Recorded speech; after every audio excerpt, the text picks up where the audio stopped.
সুস্বাগতম আমার প্রিয় ছাদ বাগানে, আমার প্রাণের ছাদ বাগানে। বন্ধুরা, আশা করি তোমরা সবাই ভালো আছো, আমার জন্য দোয়া করো এবং আজকে আমার সাথে থাকো সবজি তুলতে। আসসালামু আলাইকুম বন্ধুরা, কেমন আছেন সবাই? এই দেখেন আমার শীতের সবজি শেষ হওয়ার পর গরমের সবজি আবার শুরু হয়ে গেছে, আলহামদুলিল্লাহ।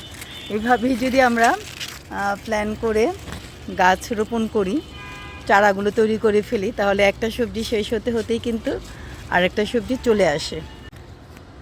ধুন্দুল এবং গরমের বেগুন, তারপর মিষ্টি কুমড়া, এই ধরনের ফসলগুলো কিন্তু এখন চলে আসবে।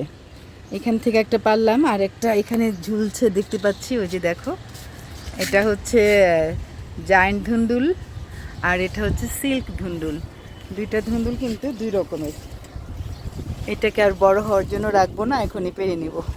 কারণ বড় হওয়ার জন্য রাখতে গেলে ওরা আমি ভুলে যাই আর এরা ম্যাচিউর হয়ে যায় না, দিয়ে কাটতে হবে।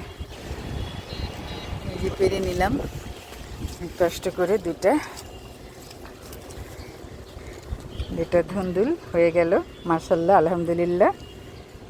চিংড়ি মাছ দিয়ে রান্না করবো, তাই না? হ্যাঁ, অনেক মজা, আলহামদুলিল্লাহ।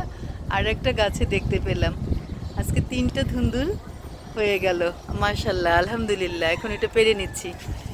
দেখেন বন্ধুরা, এই যে আমি এটা হাতে নাগালেও পাই না, এই যে মোড়াতে উঠে এখন তাকে আমি পারছি। এই তো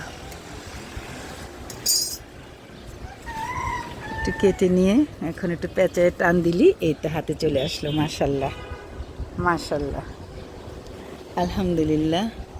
বন্ধুরা, আজকের ছাদ বাজার, মাশাআল্লাহ, মিষ্টি কুমড়ার পাতা, ধুন্দুল, আম আর একটা ছোট্ট আঙ্গুর তুলে নিলাম। এখন এটা খেয়ে ফেলবো।